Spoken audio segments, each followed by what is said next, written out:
Guys welcome to my YouTube channel. I hope तपाईँहरू सन्चै हुनुहुन्छ होला। म पनि एकदम सन्चै छु। आज चाहिँ हामी त कस्तो नाखो भयो, नानीको खोप छ आज। नानीको खोपमा जानु आँटेको, त्यही भएर अहिले भिडियो स्टार्ट गरेको। अब नानी खोपमा जान्छु।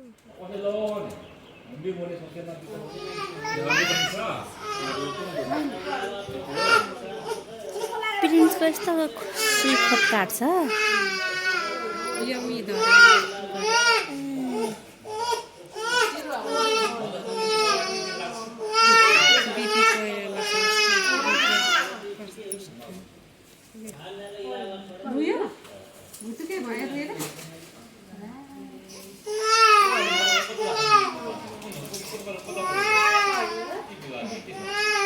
दुईटा पनि लगाइदिनु पर्छ।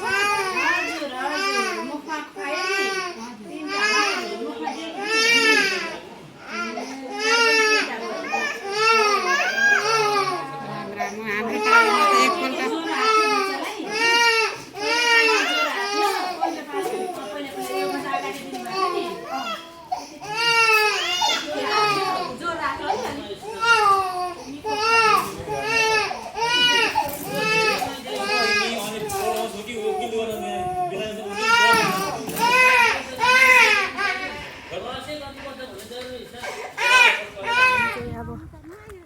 नानीलाई सुई हालेर आइसकेको बाटोमा छ। घर जाँदैछ चक्को घाम छ। एउटा मात्रै छाता छ, यहाँ छ छाता चाहिँ।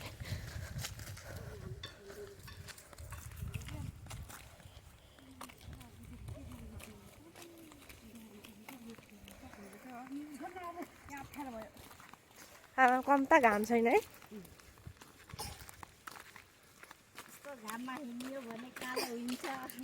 कालै त छुन्क्यो। यहाँ चाहिँ प्याज, धान रोप्ने ठाउँमा प्याज फलाएर। मेरिन कहाँ पुगेर आएको?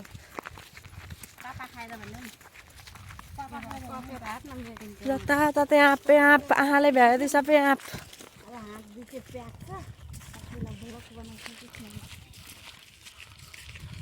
आँखाले भ्यायो त्यहाँ आँपै आँप, आँप बाहेक केही छैन।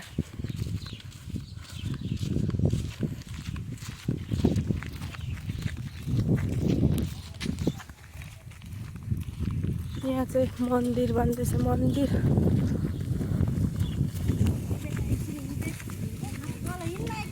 ढिम्की मन्दिर।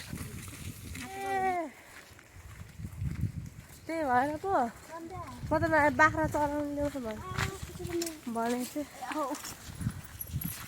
मेरो नानीलाई घाम भइसक्यो।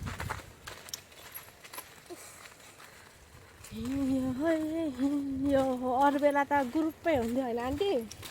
भाउजू जानुहुन्थ्यो, त्यसमा आन्टी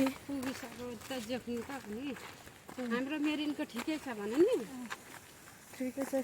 यहाँ चाहिँ खोला बर्खामा मात्रै के बाँसको पत्ताले सबै टालिसकेको छ। यस्तो यस्तो खेती गर।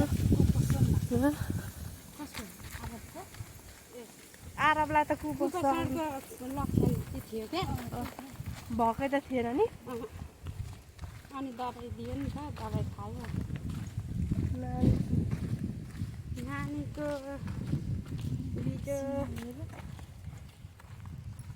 सिमल अस्ति त काटेको पत्र पत्र थियो।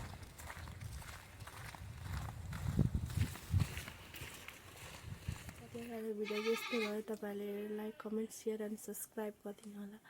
आज चाहिँ मेरो बाउलाई सुई हानेको नि त, अनि पछि उसलाई धेरै दुखिरहेछ। अनि ज्वरो आएर अघि भर्खर निको खुवाएर सुताएको, अनि अहिले उठिरहेछ हेर्नु न।